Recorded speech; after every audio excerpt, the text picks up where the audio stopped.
Hey everybody, it's Dan from the Rock Nerd Radio Show, and in today's episode, we're taking a look at the brand new Marvel Legends Elektra as Daredevil figure. We're doing it in 5 minutes or less. Let's go! Come geek out with us on the Rock Nerd Radio Show!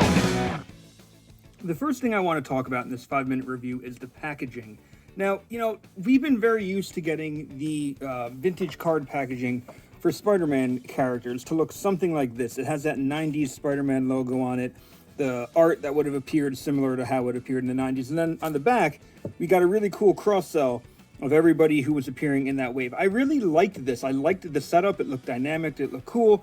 It looked very collector-friendly if you were going to keep it in the package. Now, I'm not, so it's kind of weird I'm complaining about this, but this package looks a little boring to me. I got to be honest. This Spider-Man logo, while it does invoke that classic feel, it looks a little boring.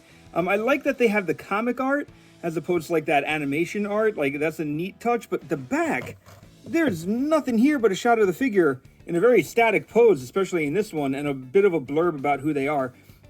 I feel like the attention to detail kind of went away on this one. I do like that there is a plastic package and you can see who's inside and not have to guess or anything. But let's crack open this Elektra Daredevil.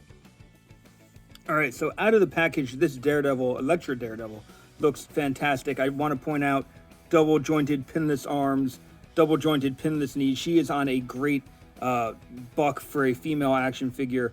And one of the things I wanted to point out are these legs, because look at them. You have this nice, like, hefty, kind of larger, wide leg here that tapers down to this knee joint, and it still is a double knee, and it looks awesome. There's a lot of great detail on the boots, like the boot wrapping, just great detail on her arms.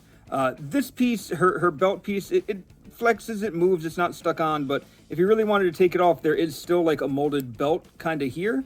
So if you really wanted to, you can kind of see it there. If you really wanted to take that off and maybe not have the skirt piece in the way you could. One thing to point out is this scarf piece can come off. You can kind of yank off the head like that, put the scarf piece aside, and then you see this nicely detailed just head here, and it looks fantastic even without the scarf. The neck to me looks a little bit long, nothing truly terrible, but just a little bit long where I could see why you might want to keep that scarf piece on. All right, I put the scarf piece back on because I do like that look of it from the comic and stuff, so I'm going to leave it on. But I do want to show her two accessories that she comes with, and she comes with two sides, and they can go in her hands. She does have, like, you could grip them like this if you want to, but because of the way her fingers are, I always thought that you're supposed to slide the sides through. There we go, so she can kind of hold them with her palm. This hand, her right hand, does have the left and right swivel, so there is that, but still looks very cool. And then the other hand, you can maybe pop the sign a little more traditionally, holding by the handle, but this has the up and down swivel, so you can kind of point this eye if you need to.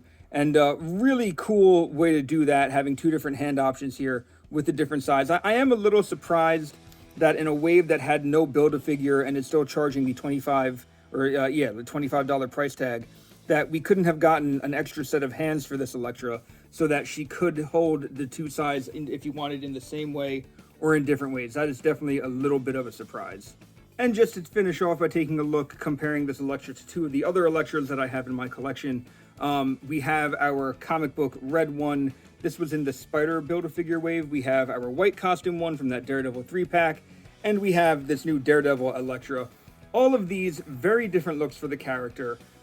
This one being probably the most different of them all.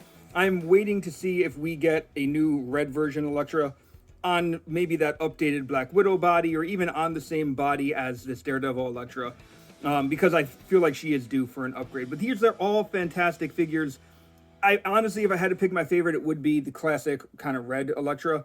But this run of Daredevil that this costume comes from has been one of my favorite runs of Daredevil ever. So I really, really like this costume. I can understand why that might not be for everybody, or a figure that everybody feels like they need, but I am so happy to have her. And quite honestly, I can't wait to get the matching Daredevil, which is coming out in that Midnight Suns Mindless One Build-A-Figure wave towards the end of this year. So what do you think of this Daredevil? Let me know in the comments. And until next time, I've been Dan. You've been pretty awesome. I'll see you around. Come geek out with us on the Rock Nerd Radio Show.